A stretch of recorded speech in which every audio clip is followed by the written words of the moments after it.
wala na yung ano, Yung tag-init. sandstorm. Oo. Yan ang mga indikasyon eh, tag-ulan tsaka sandstorm. Oo.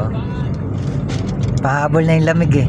Kasi Yung last week, di ba? Oo, tapos umulan. Umulan, ilang araw din yun. Kaya hindi ako nagpapalinis eh. Yeah. Sayang 30. Sayang. Sabado na lang.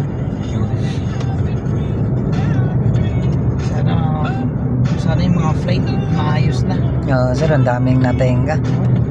Hindi ako ng April 5 araw eh. Sama yung pamilya mo, sir? Ikaw Hindi lang? po, ako lang. 5 araw lang po ako. Okay. Nag-i-exam lang, tapos babalik ulit. Sa Pinas? Sa school. School. Makahabol lang lang.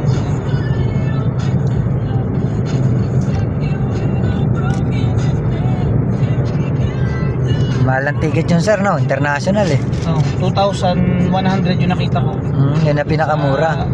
Economy pa yun, sir, no? Economy. Pero ano, Etihad. Etihad ayun. Maganda.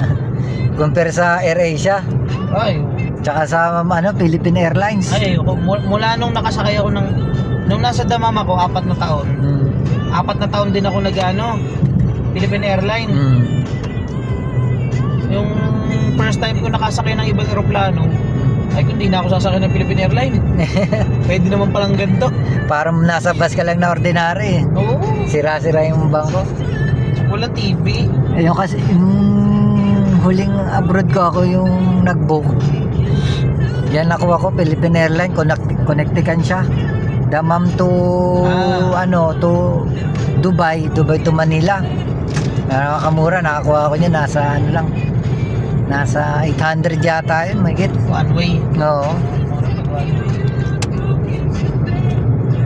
Ang laki nung na-discount ko sa company ko, binigay sa akin 2.7 eh.